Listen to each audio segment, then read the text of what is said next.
Did anyone ever tell you the secret to a fortune? Most of us were taught to work hard, show up early, stay late, be reliable, be useful. And yes, if you work hard on your job, you can make a living. But that's only half the story. The half nobody tells you, the part that actually changes lives, is this. If you work hard on yourself, you can make a fortune. I'm not just talking about money. I'm talking about a fortune in control over your life, a fortune in peace of mind, a fortune in real freedom.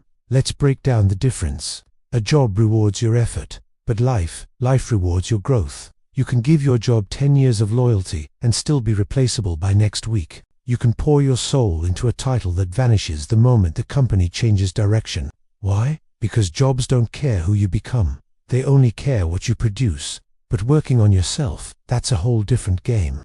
When you work on yourself, you're building something nobody can ever take away from you. Your mindset, your discipline, your emotional control, your ability to think clearly under pressure and learn faster than other people quit. That is the real currency.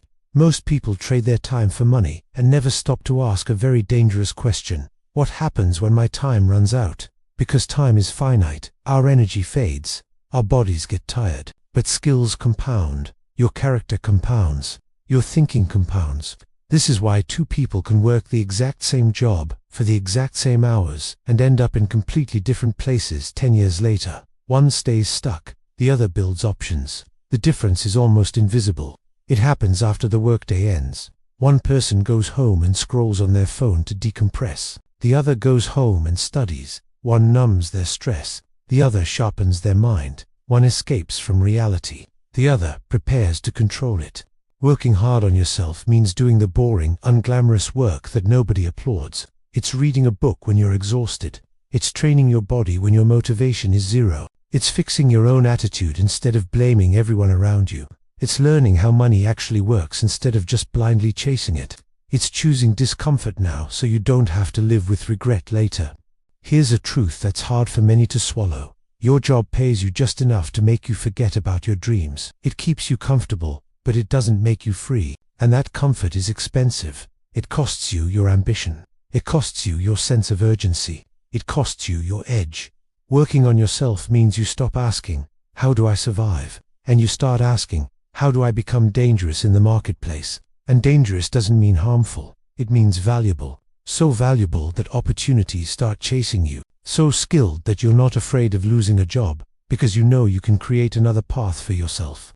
That's the moment the power shifts. When your income depends solely on your employer, you are dependent. But when your income depends on your ability, your thinking, your adaptability, you're free. This is why fortunes are built in silence. While others are competing for approval, you're quietly upgrading your mind. While others complain about the system, you're learning how it actually works. While others are waiting to be chosen, you're becoming undeniable.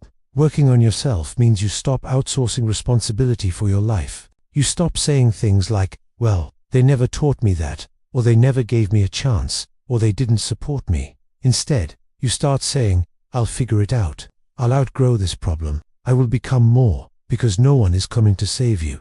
And that isn't depressing news, that's empowering. The moment you realize your future is up to you, you stop wasting time. You don't need motivation, you need standards.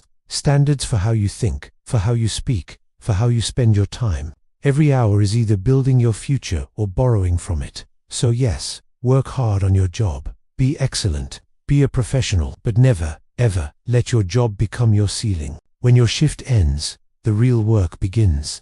That's when you invest in your mind, your health, your skills, your vision. Because a job can give you a paycheck, but working on yourself gives you leverage, and leverage is what creates freedom. So ask yourself tonight, am I just working to survive? Or am I building the person who can't be ignored? Because the world doesn't reward potential, it rewards preparation. And the people who make fortunes aren't always the smartest. They're the ones who refuse to stay the same. Thanks for watching.